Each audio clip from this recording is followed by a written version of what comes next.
Good afternoon, ladies and gentlemen, and here we are, Tuesday, February the 22nd, at the Department and Agency Subcommittee. We're going to turn now our attention to clerk and ask them to do a roll call, please. Chairman Kiesling, Yes. Beck, Bricken, Carr, Carringer, Chisholm, Halford, Chairman Holsclaw. Chairman Kiesling, we have a quorum. All right, thank you. We have a quorum, and we can proceed to those that are sitting here in the committee and potentially those millions out there that may be viewing in on us.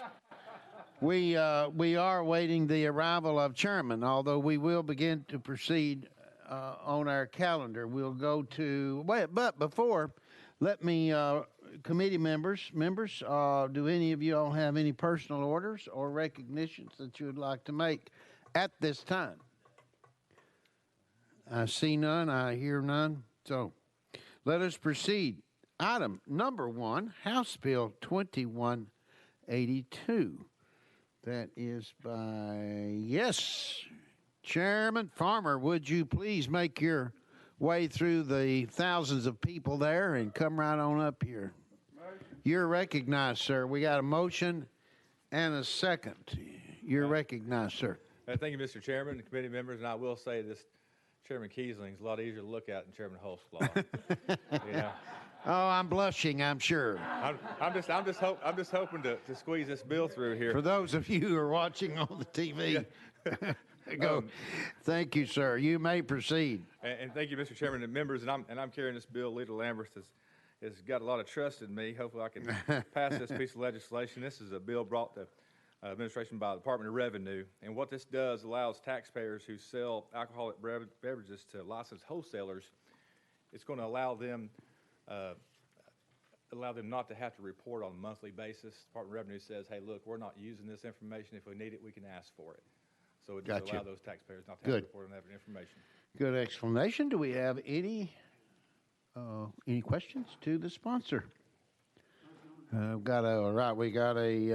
do have already a motion and a second. We now have a question on the bill by Chairman Halford, and I see no objection, so let us proceed to vote. Those in favor of House Bill 2182, please say aye. Aye. Opposed? Like sign. The ayes have it. Congratulations, Chairman Farmer. You may report to Leader Lambert that you were successful in getting this. Yes, sir. Thank you, sir. Thank you. By the way, Chairman, that goes to, where did you say? Full committee. That's going to go into full committee. Thank you. Thank you, sir. All right, we're on item number 2, House Bill 2179, and that will be Chairman Moon. Welcome, Chairman Moon. Thank you for being with us and covering for our leader today. Do I have a motion? Yes, I do. We got a motion and a second, and you are recognized, Chairman Moon. Thank you, Mr. Chairman and members. I'm here today on request of the Department of Military. And this bill deals with emergency service coordinators. TEMA has mandated training and exercises to prepare emergency service coordinators for their roles in an emergency. When they are properly trained, they are well prepared to take on the challenges of coordinating multi-agency assets during an emergency. ESAs receive an annual stipend in return for additional job duties they assume. Emergency service coordinators available 24/7. I'll take you back to December of 25th, Christmas Day 2020, and what happened here in Nashville. That bombing impacted 911 systems across the state. Mm-hmm. All that had to be rerouted. I was meeting with people from Arconic earlier. Their rolling operations in Alcoa were shut down because of the network difficulties. That's why each cabinet department has an emergency service coordinator and alternates. And in a 2019 sunset hearing, there was a finding that said that the authority needed to have a force in order to withhold the stipend, the training stipend. Current law, there is no provision for them to withhold a stipend. If the training is not finished, if the seminars are not completed, there's no provision in current law to withhold that stipend. This bill would provide that. So pretty much that is, there's a fiscal note with it, and the governor's provided a funding letter for that. Good bill. Thank you, and that's a great explanation. All right, do we have any questions? Yes, we do, to the bill sponsor. Chairman Bricken, you were recognized, sir. Thank you. Two questions. Yes, sir. One, you cited certainly the Christmas Day bombing, and again, AT&T had committed to 911 and all their organizations that they had redundancy complete in the state, and obviously that was a failure in my opinion, on their part for that lack of certification of redundancy. So the other thing is, when you're talking about the emergency coordinators, are you talking about the emergency management coordinators for each county? No, sir. Chairman Moon, you're recognized. Thank you, Mr. Chairman. No, each agency and cabinet level designates one person to provide. Let me go to this. Emergency service coordinator means a person or persons selected by the head of each executive branch agency or commissioner designated by the governor and includes alternates. The ESC and an alternate will be responsible for coordinating with an agency on emergency preparedness issues, preparing and maintaining emergency preparedness and post-disaster response and recovery plans for their agency, maintaining rosters of personnel to assist in the disaster operation, and coordinating the appropriate training for agency personnel. This deals entirely with the executive branch.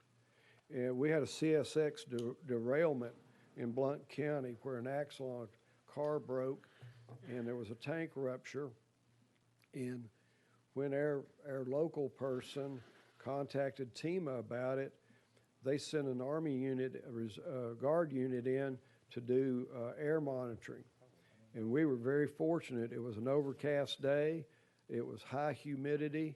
And we had to have some evacuation, but it had been a windy, clear day. It could have been catastrophic. There was a number of lawsuits over the evacuation caused by that contamination. Chairman Bricken, further question. Did I answer you? No, I'm sorry. Is that? It's clear it's the executive branch, not the county level. Great. Okay. Further questions? I see none. We do have, and I want to note, Chairman Moon, behind you sits our legislative liaison with TEMA, Mr. Atwood, Nick. Nick, you've heard. Is there anything that we'd be glad to drop out of session for just a moment if you have anything else that you would like to add to this. If not, please don't feel obligated, but if you're welcome to come forward if you have anything else you'd like to add. It doesn't matter. Okay. Good? All right. Okay, I see no further questions. Do I hear a question? Bill, we do. We got a question, and I see no objections. Therefore, let us vote for House Bill 2179. Those in favor, please say aye. Those opposed, like sign. The ayes have it. Congratulations, Chairman Moon. You are moving on to full committee, sir. Thank you, Mr. Chairman. Very good. And if there are no objections,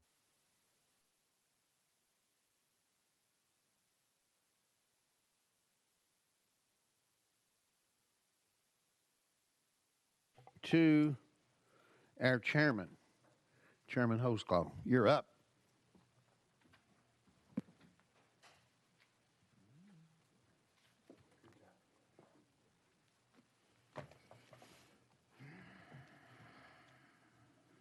Going on number 4, right?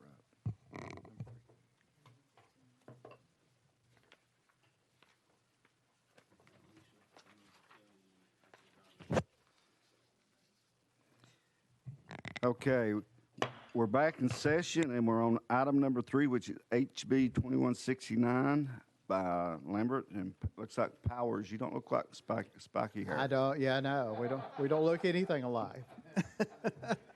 Do I hear a motion second? And you're properly before us. Present your bill. Thank you, Mr. Chairman. Even though this is not a comptroller's bill, HB 2169 will make government work better. This legislation is an administrative bill, and it will increase the monetary thresholds for major maintenance projects throughout the state and through state lease agreements. The threshold was originally set 35 years ago and has never been adjusted for inflation.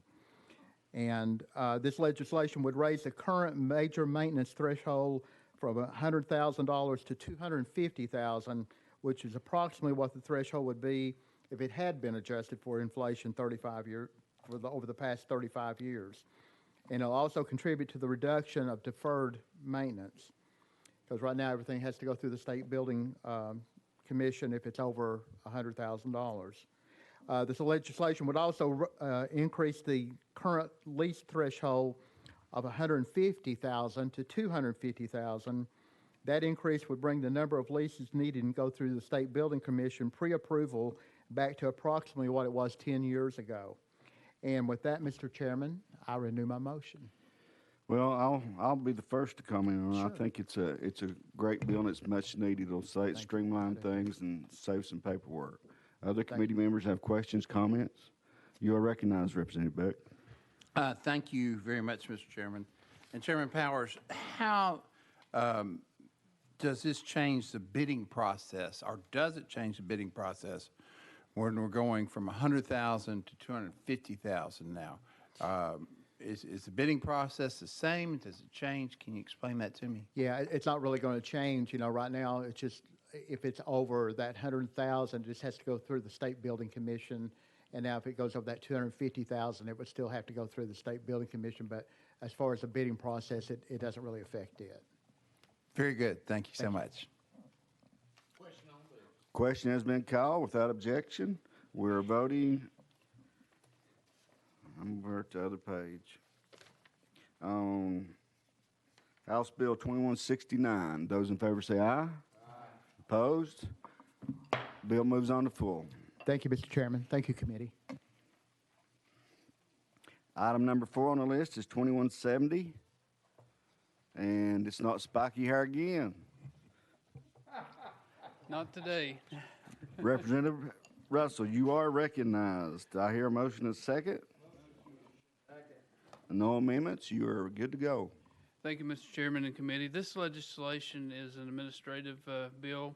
It provides clarification by adding a provision stating that the Department of General Services must comply with a statute requiring surplus personal property to be sold at a fair market value. This legislation will ensure that there is no confusion concerning the requirement that the state of Tennessee must sell surplus personal property at a fair market value. This bill has already went through the Senate and placed on the consent calendar for Thursday. With that, I renew my motion. Committee members, questions, comments? See, Representative Beck, you are recognized again. Thank you. So what's the position right now with selling surplus goods? Aren't they competitively sold? So that's a great question. The current law requires the Department of General Services to sell surplus personal property at a fair market value. There's a different statute that could be interpreted as contradicting, so this would clear that up. Okay, so it's just a housekeeping measure, basically. Is that what you're saying? It is. Thank you. Thank you. Other questions, comments? Seeing none, we had a question called on without objection. We're voting on HB 2170. Those in favor say aye. Aye. Opposed? You're moving on. Thank you, committee. HB 1673.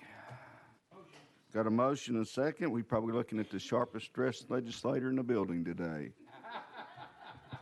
Thank you, Mr. Chairman. Flattery will get you everywhere. So you have no amendments, and you've got a motion second. You're recognized. Thank you, Mr. Chairman. This bill comes from our beloved Comptroller of the Treasury. And this bill just ensures that taxpayer dollars are not being wasted or abused by recipients or subrecipients of grants and loans. With that, committee, you have questions, comments? Seeing none, we are voting on HB 1673. Those in favor say aye. Aye. Opposed? We're moving to full. Thank you, Mr. Chairman. Thanks, committee.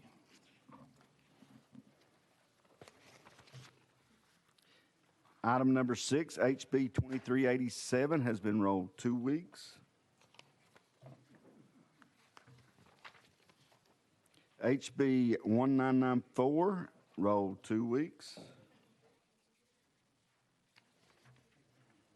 HB 1997, rolled 1 week. And that completes our calendar. Without objection, we have a motion to adjourn. We are adjourned.